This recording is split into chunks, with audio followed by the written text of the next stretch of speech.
sempre foram esquecidas no Brasil, sobretudo porque durante muito tempo, quando se falava em gênero, falava simplesmente de mulheres, né? E hoje em dia a temática de gênero envolve muito mais identidades do que simplesmente masculinidades e feminilidades.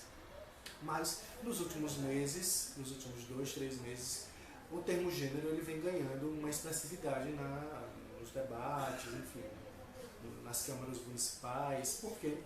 Porque o ano passado foi publicada uma lei federal que dava um prazo de 6 meses para que as prefeituras criassem os seus planos educacionais para os próximos 10 anos. Faz parte de uma política do governo federal.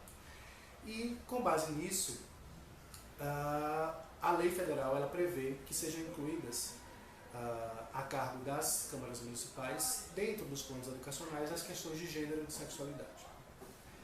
E isso, quando começaram as votações nas câmaras municipais, nós tivemos um grande problema. O problema é que o Brasil não conhece as questões de gênero. Né? Nós temos esses detalhes, porque as questões de gênero, como elas são muito atípicas no discurso diuturno das pessoas comuns, as pessoas não conhecem. Então, as questões se resumem à academia, à docência, à pesquisa científica.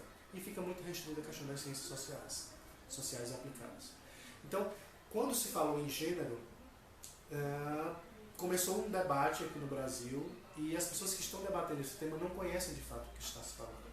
Então, a primeira coisa que a gente tem que falar é que questões de gênero não são questões de sexualidade. Sexualidade e gênero não se confundem. E elas não se confundem por vários motivos. Primeiro, porque pelos próprios conceitos, né? A sexualidade diz respeito à orientação sexual do sujeito, diz respeito à orientação afetiva do sujeito em relação a outro. Isso é a sexualidade.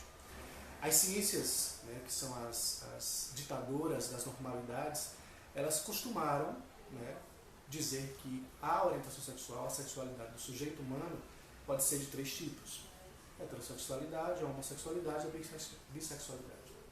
Durante muitos anos, é comum, todos sabem, a homossexualidade foi considerada uma doença e a bissexualidade, para os livros e manuais e o senso comum, não existia.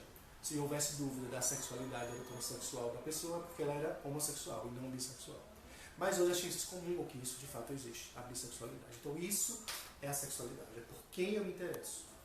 E as questões de gênero, elas estão ligadas à identidade pessoal. Então, a sexualidade está ligada à orientação sexual.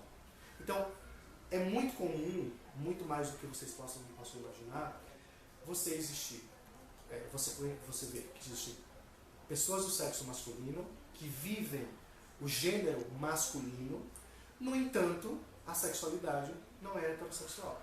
E vice-versa. Então vocês vão encontrar mulheres que têm a orientação afetiva destinada à homossexualidade, ou seja, se interessam por outras mulheres, no entanto, elas vivem o gênero feminino e outras vivem o gênero masculino.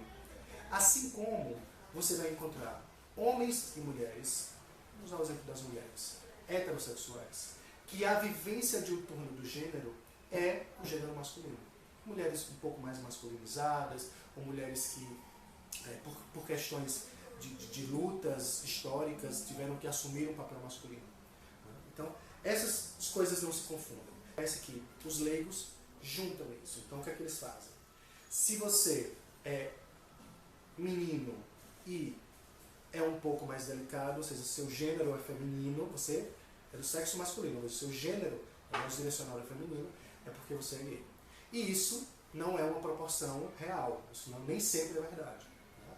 Então, não há como trabalhar essas questões sem fazer essa diferenciação. E nas escolas isso é muito importante, porque é lá que as crianças passam a maior parte do dia, é lá que as crianças e adolescentes são discriminadas, e é lá que começa justamente essa segregação social que se faz em relação às questões de gênero.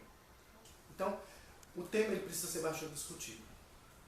As escolas, elas, mesmo aqui em Chapecó, em que a Câmara rechaçou a inserção dessas questões no plano de educação, as escolas não podem se furtar, até porque as questões de gênero, a vivência das identidades, é um princípio, um direito constitucional que decorre da dignidade da pessoa humana. Então não há plano educacional que se sobreponha à Constituição. Então é um raciocínio que eu deixo para vocês, uma questão que eu deixo para que vocês pensem e que procurem estudar, porque entender essas questões é entender um pouco da vivência de cada um. E aprender isso significa respeitar o lugar e o espaço do outro. Certo?